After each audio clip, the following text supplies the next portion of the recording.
Hello and welcome to Miles to Go. I'm Miles O'Brien, and I'm joined by my friend Lars Perkins. Hi, Lars. Hello, Miles. We're going to be beginning this podcast. This is the inaugural podcast, and we're going to be talking about a lot of things: science, technology, space, and in this case, aviation, something that is near and dear to both of our hearts. We're both pilots. Lars is a plane owner. I'm a former plane owner, and we spend a lot of time thinking about flying and thinking about what happens when things go wrong when you're flying. How many hours do you have, Miles? About 2,500 hours, not like you. So I've got 4,500 hours, but are you now or have you ever been a professional airline pilot? No, I haven't. No, I haven't, Mr. Senator McCarthy. I have not. That's right, and neither have I.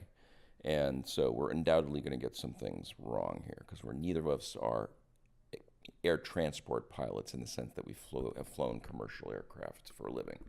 It's good we get the caveats out right away, don't you think? Yes. Yeah, it's a good thing. So we are going to do what pilots love to do. And if you're not a pilot, you may take this the wrong way, but it seems morbid. But we tend to talk a lot about accidents. And that sounds morbid, but that's actually right at the core of why aviation is so safe, right? Yeah, we learn from our mistakes. And in this case, tonight, we are learning from the mistakes of a 20,000 hour. In other words, somebody who's got 4 times as many hours as I have, a professional pilot flying an Airbus and coming about as close as you can to landing on a taxiway in San Francisco without actually landing on the taxiway. And, well, what would have happened if you landed on the taxiway? It probably would have been the worst aviation disaster in history, excluding 9/11.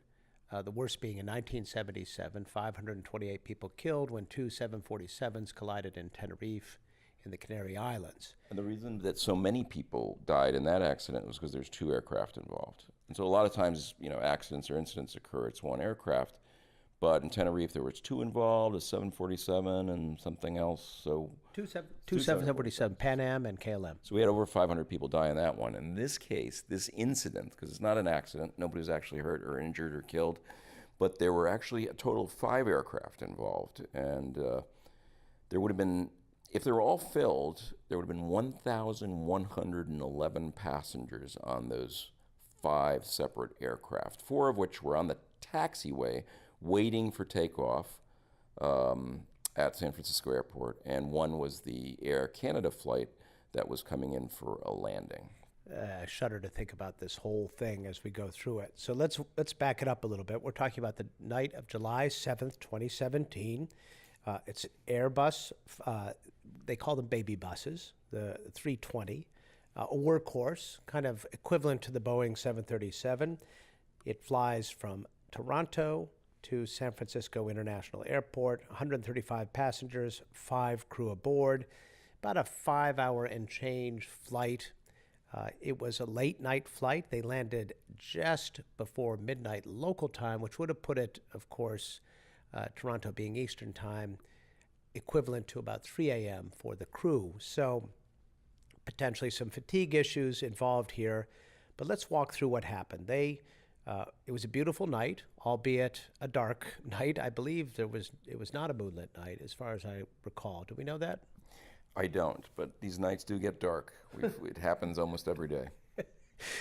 But not to make light of it, when you're flying into places like San Francisco, Boston comes to mind, you're flying a good part of your approach over water at night, and it's very easy to have all kinds of visual problems, spatial problems, visual, optical illusions, put it that way. Sometimes you feel like you're much lower than you are.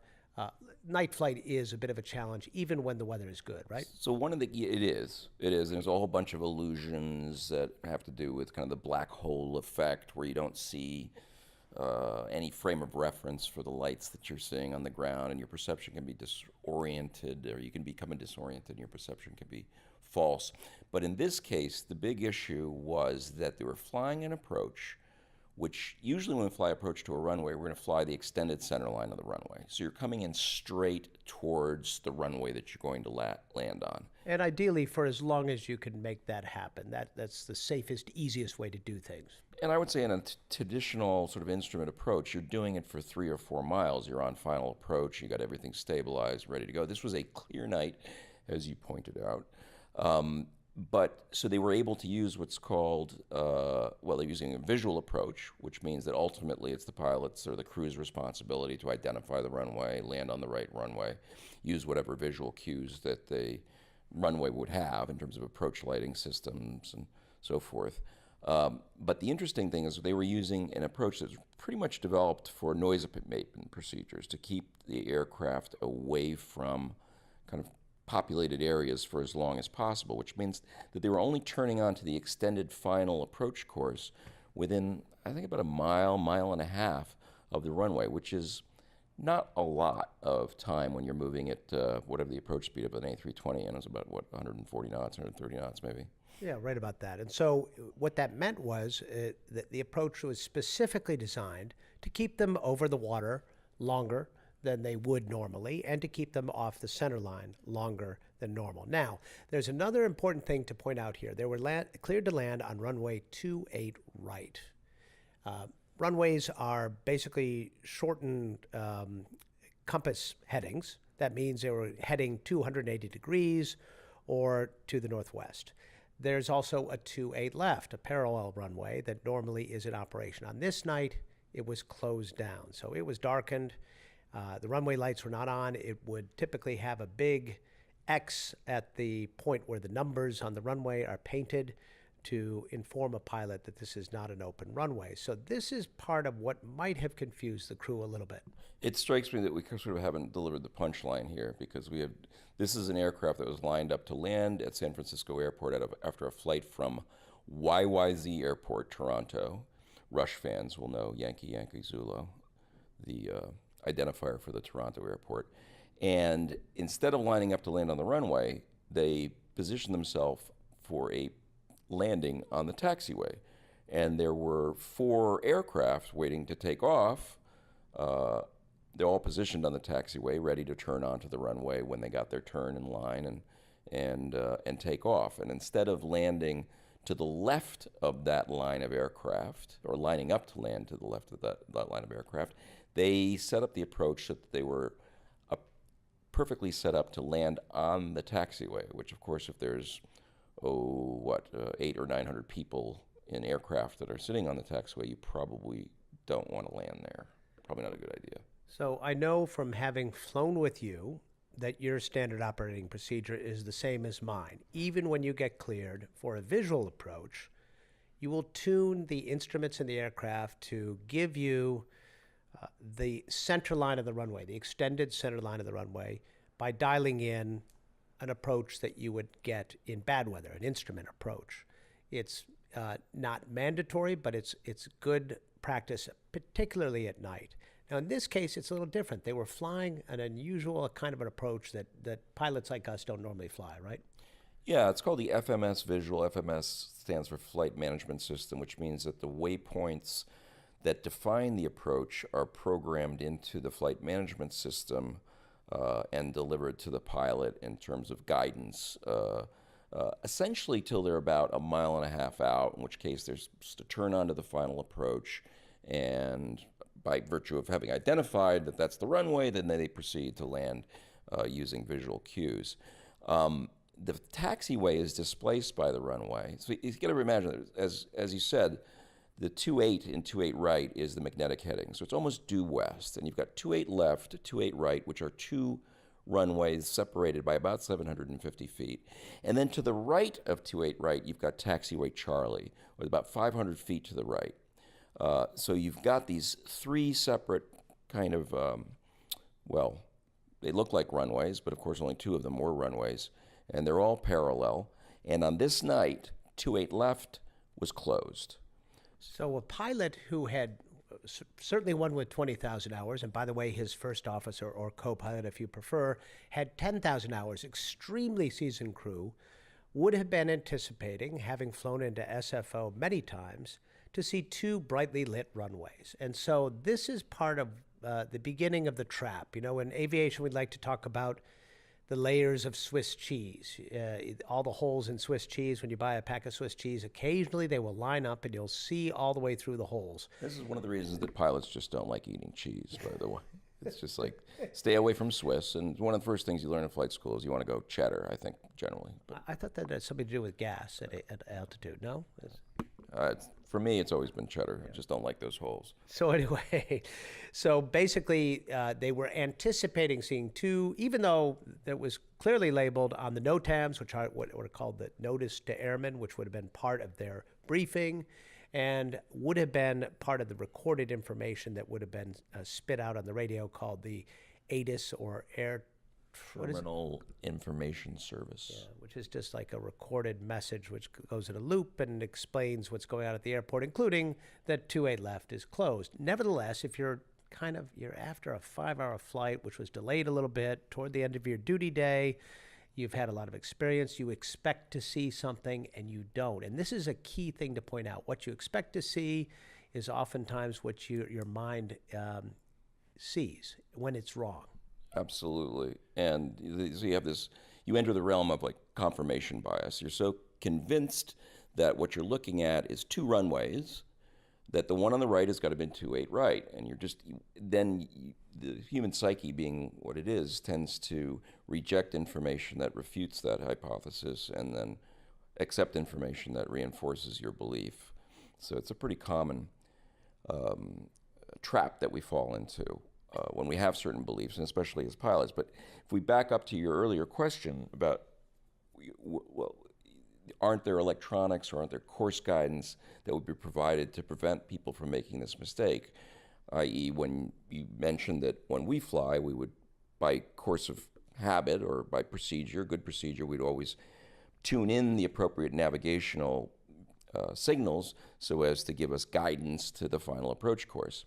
But in the Airbus, the 320, they had selected the FMS visual approach, which means there was a certain approach mode selected on the autopilot that was providing guidance according to this FMS visual approach that they had been issued. And therein lies the rub, because that only gives them approach guidance till a mile or a mile and a half out, and then they're supposed to see the runway and land on it. And if you see the wrong runway, or you see a taxiway and you think it's a runway, you're out of luck. There's nothing that's going to protect you in terms of providing lateral course guidance that's going to bring you to the runway at that point.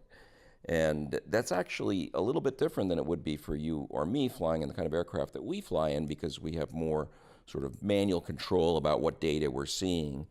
And in this case, it would have been required to the pilot and the crew to switch to a different approach mode in order to get guidance to the runway. And at that point, they're less than a mile out. It's like you've got it in your mind that that's the runway, it's to the right of the other runway, and you're going to land on it. I mean, it seems, at the end of a long day, it seems like the pretty obvious thing to do. You know, one of the things that we will be talking about as we continue this podcast will be the automation of aircraft and flight decks. And Airbus is a highly automated flight deck. The human being is really a voting member of the process, and it's designed to be automated. And it really does discourage bypassing that system at every step of the way. And it was actually very difficult, not impossible, but difficult for them to tune in, dial in, and get this alternate frequency or navigational aid called the instrument landing system, which would have painted this little line in the on their display, which would have given them a clear cue that they were to the right of where they needed to be. It does occur to me, however, that this FMS software that they have, it wouldn't be too terribly hard to include that kind of information as part of the display. It wouldn't. I mean, in my airplane, which, you know, is certainly not a twin jet carrying 140 or 135 people, I get, once you selected the runway you're going to be landing on, I have synthetic vision, and the only runway you see is the one you're going to be landing on, and it's hard to make this mistake in my airplane. So you think, why do I have an airplane that's obviously a lot cheaper, a lot smaller than a commercial airliner, and I've got equipment like that? Well, here's something that's actually pretty shocking, is that this aircraft didn't even have GPS, as far as I know. And many aircraft that you fly on in the commercial fleet doesn't have GPS. And you can think of, how is that possible to not have GPS? And The answer is kind of complicated because, well, it's not that complicated. It's pretty simple. It's that anything that goes into an aircraft panel requires an extensive certification process that makes it inherently more expensive than the GPS that you would buy and put in your pocket when you go hiking, or that's even what's in your phone. So a lot of these older aircraft, to retrofit GPS into them and retrofit it so as to work with a flight management system, the FMS, the flight management system, the computer, if you will, that sort of stores the flight information, the waypoints, the navigational routes you're going to follow, that all would have had to be replaced and upgraded. And technically, there's no real reason, there's no imperative to do that. You don't need it. But in this case, it would have helped. Indeed. And we should point out this particular Airbus, I believe, was vintage, early 90s. So we're talking about an aircraft that is 25 to 26 years old.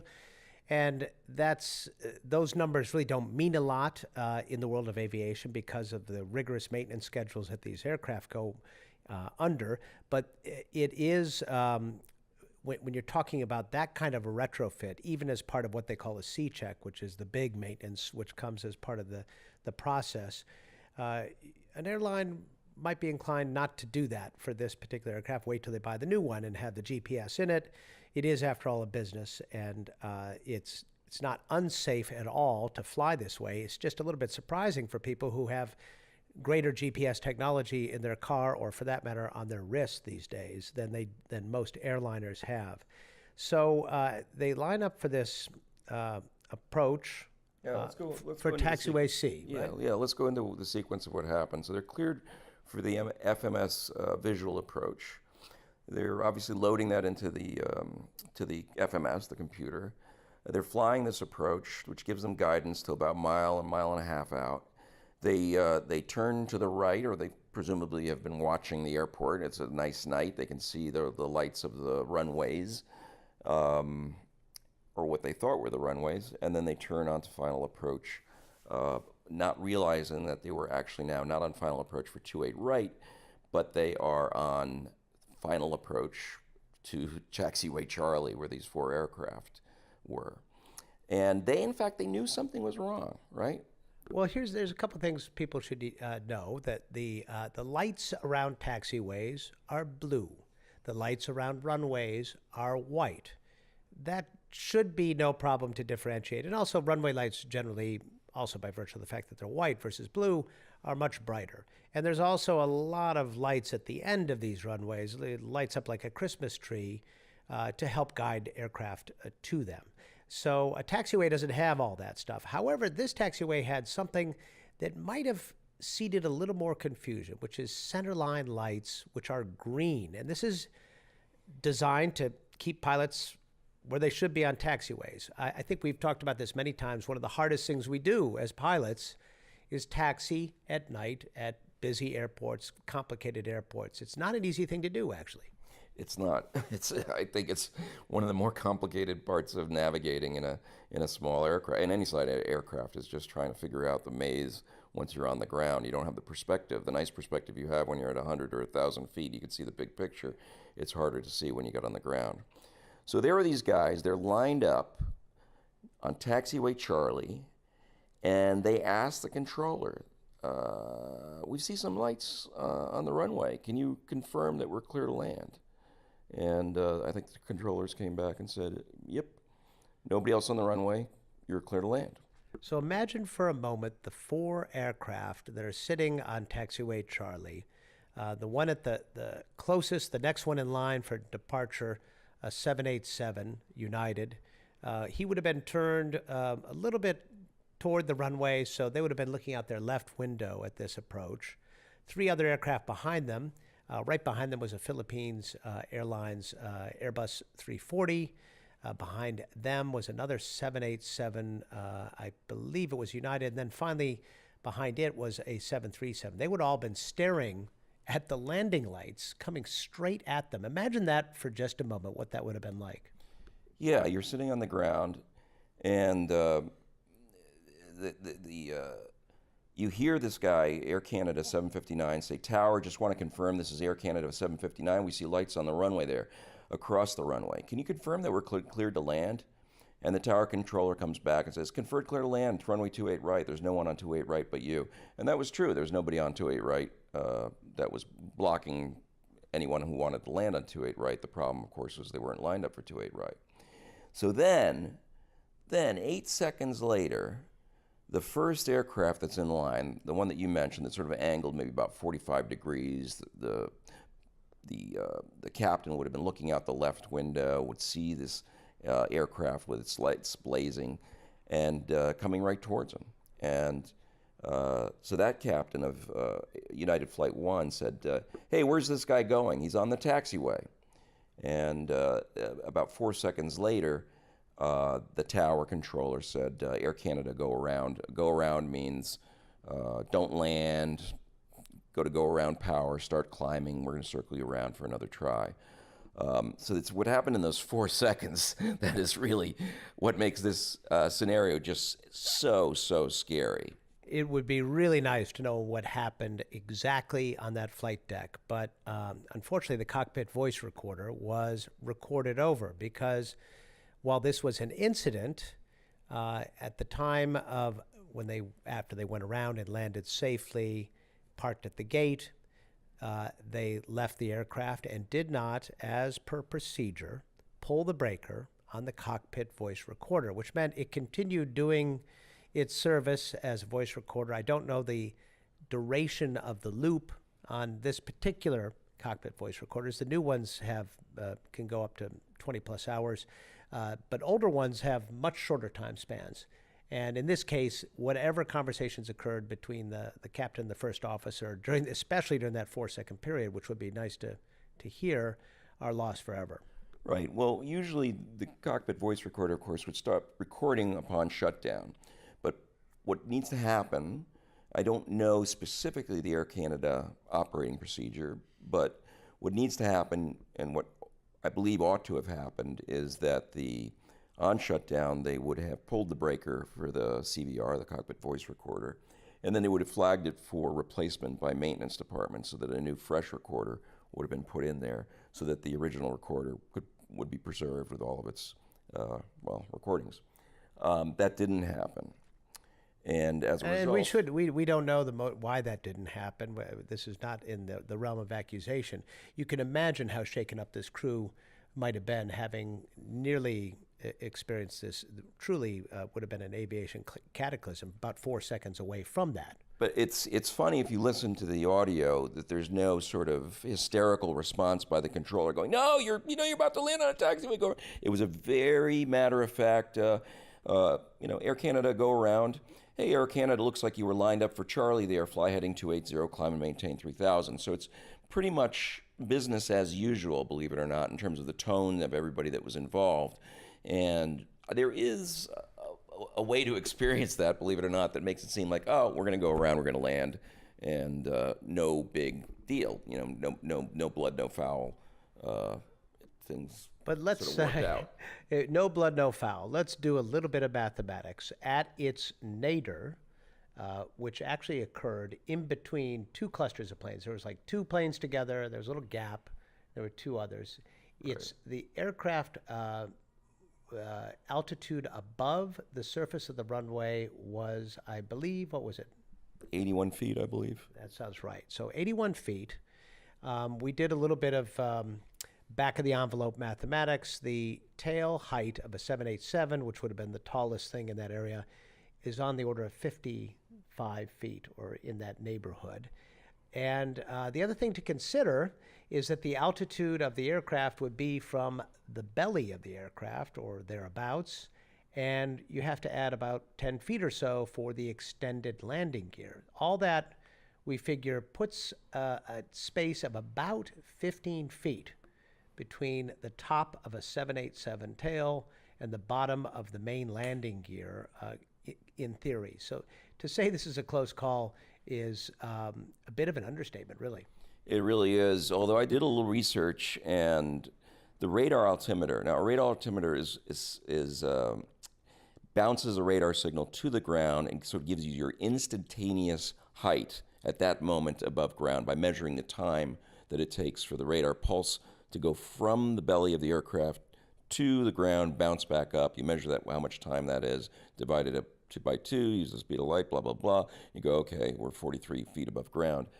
In fact, it's clever because I was reading... Was this verified by the collision of those neutron stars, by any chance? Yeah.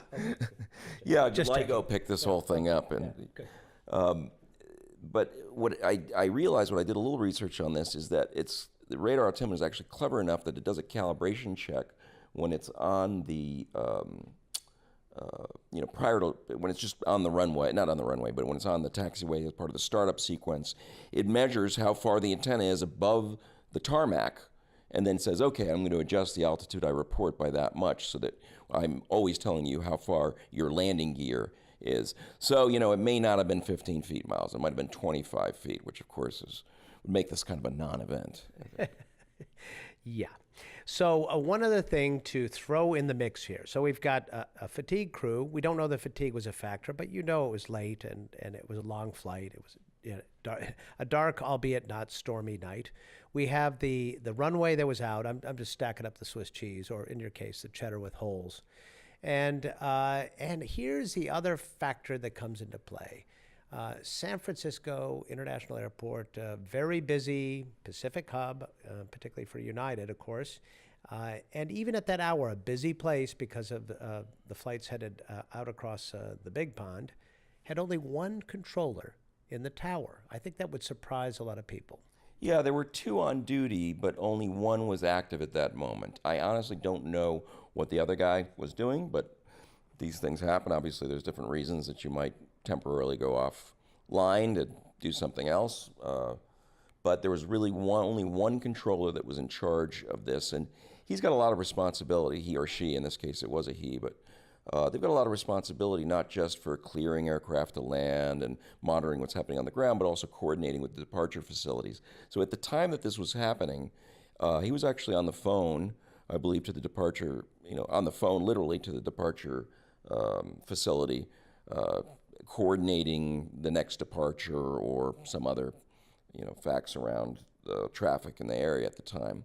We also looked at the geometry of where the tower is located versus the, where the alignment of the runways.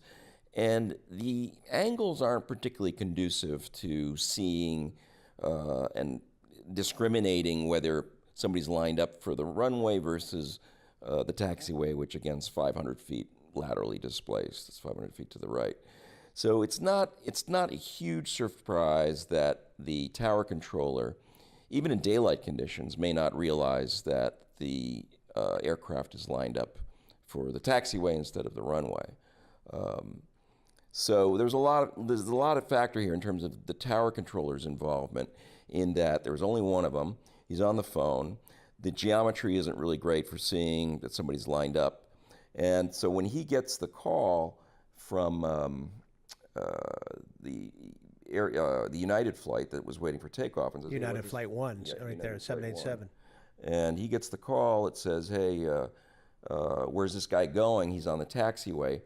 There was 4 seconds, which is pretty fast for the tower controller to say, hey, Air Canada, go around. And then 2 seconds later, Air Canada acknowledged that they were going around. And then another second later, the controller said, hey, it looks like you were lined up for taxiway Charlie. So there's about 6 seconds there between the warning from the United flight that's number 1 for departure, looking through their left window at this aircraft that's lined up for the taxiway with their bright landing lights shining right into that cockpit and saying, what's this guy doing? About 6 seconds before the Air Canada finally receives instructions to go around and starts executing on it. Of course, it takes time in a turbojet aircraft for the engines to spool up. So you apply power and you've got a little bit of latency before the power comes online and you really feel that kick in the back that you're accelerating and climbing again. It so happened that with the 4 aircraft, as you pointed out earlier, there's 4 aircraft on the taxiway. There's a little bit of a gap between the tail of the second aircraft and the nose of the third. And it was Philippines Air was number 2, and there was another United 778 as number 3. And just that little extra space between those aircraft may also have saved the day, because it was just after passing over Philippines that that the aircraft, the Air Canada 759, started to respond to the go-around thrust being applied and started to climb back out of there. That gap could have made the difference, and that's when you start stacking up the Swiss cheese in the other direction, why it didn't become an accident. So you have to ask yourself, Lars, this crew, as they got closer, and we're told that the Philippines Airlines Airbus 340, when they saw that plane, lining up right in their direction, turned on their landing lights. When you're taxiing, you don't turn on your landing lights out of courtesy, and they're very bright. It wouldn't be good operating procedure. But he turned on his landing lights to signal to this guy who was coming in that you're not in the right place. You have to wonder, if there were no radio calls for some odd reason, would they have figured it out? I think they probably would have. I think they would have, and there's some speculation about whether Air Canada had started the go-around before they received the instructions. They almost have to have, because of that latency lag that you just discussed, don't you think? Yeah, it's just so hard to imagine being that close to the ground, having the lights of other aircraft pointed in the direction opposed to you. It's hard to imagine that you could proceed with a landing under those circumstances.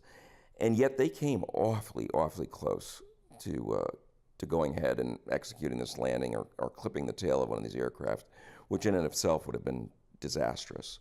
Absolutely. The dominoes would start falling there. I think an important thing that people need to understand, too, is everybody assumes that air traffic controllers are kind of pulling the strings like marionettes on aviation. Ultimately, the responsibility for every flight rests in the cockpit with the pilot in command, the crew. And the air traffic control system is there to keep the planes from hitting each other and to provide advisories and to provide clearances. But ultimately, the responsibility for flight and all these key decisions do rest in the cockpit, and that is appropriate. Don't you agree? It has to be, yeah. That is absolutely appropriate. And the funny thing is that with a multi-person crew, you would think, well, that would lessen the chances that a mistake like this could be made. But there's a case to be made for the fact that having someone else smart next to you that hasn't noticed the mistake either would sort of put to bed the doubts that you might have, saying, I wonder if this is right. No, that can't be right. But you think there's somebody next to you as smart and well-trained as you are. They haven't said anything. I must be wrong. We're probably on a good path here.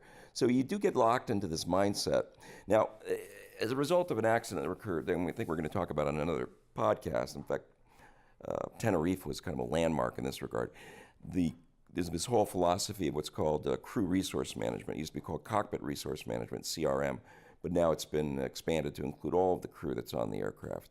And that's encouraging the junior members of the crew, the pilot not flying or the first officer, to voice any concerns that they have. This is now drilled into training for pilots as they progress through sort of the multi-person crew training, is to encourage dissent. If you think something's doesn't look right, say it, as opposed to sort of the more hierarchical, command-driven architecture that we had in the early days of airlines, where the pilot was king and anybody who questioned the king was liable to get their head chopped off. It's if you multiply this out a little bit, what you get is a Challenger or a Columbia. A lot of smart people in a room, assuming we're surrounded by smart people, and surely someone here has figured out that the O-rings are safe or that the foam is okay if it falls on the orbiter, when in fact that wasn't the case. There's an amazing book. It's a sociological book by a sociologist by the name of Diane Vaughan called The Challenger Launch Decision. And the term she uses is the normalization of deviance. And we can smart people can validate each other's horribly wrong decisions by assuming the other guy is really smart. And it's a terrible trap that I think that people who fly airplanes or certainly go to space or run a nuclear power plant have got to constantly guard against. Yeah, I agree completely. I didn't know that book or the name that kind of delusion has been given, but it's so powerful. You're in the cockpit. You've got a sort of understanding of what's going on, and the little doubt gets sowed in your mind that maybe things aren't right, and then you go, yeah, it must be right. Nobody else has spoken up. And I think that's, it's something that's happened to all of us with lesser or greater consequences. Now, I should say that we're speculating, right? For all we know, the first officer had jumped out of his seat and was pounding the captain on the head with a piece of Swiss cheese, because we won't know because the cockpit voice recorder isn't available. But so this is a bit of speculation. But I will say in the interviews, the preliminary interviews that the NTSB did with the crew, they acknowledged that they had mistaken Charlie for 28 right because of the fact that 28 left was out of service. Well, that is a simple way of looking at it. Obviously, there's more to it than that. There's another expression in aviation: the rules are written in blood, meaning, again, that sounds morbid, but it's true that every accident ultimately, not every accident, but the milestone accidents lead to significant improvements in safety. And the reason aviation is so incredibly safe, the safest form of transportation human beings have ever devised, is, frankly, we have learned from mistakes. And this is a mistake that did not lead to blood, thank goodness, but it is something that will be factored into safety marching forward. I would predict a more clarified approach, potentially, maybe a display on that particular approach that gives them the center line of the runway. I don't know. What are your thoughts? Well, there's a couple of things that have happened already. There's this, one prior to this incident, and then some things that have happened after this incident. But prior to this incident, in 9 airports across the country, there was this technology installed called the ASSC, or the Airport Surface Surveillance Capability. And it was developed to integrate all the information about aircraft that were in the terminal environment, and to specifically make sure that a aircraft that was landing wasn't landing on a runway that was occupied by another aircraft. And I'm not sure, we should maybe follow up for a future podcast, but there was that accident in LAX, if you recall, with a Metroliner that was lined up for departure. I think this was back in 91.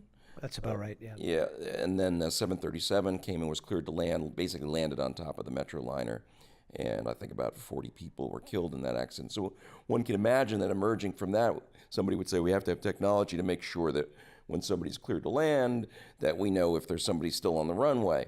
What they didn't anticipate is that somebody might be lined up for the taxiway, so there's no technology in place to look at an aircraft like Air Canada 759 and say, hey, although this is not any conflict with someone that's on the runway, there is this conflict with somebody that's on the taxiway.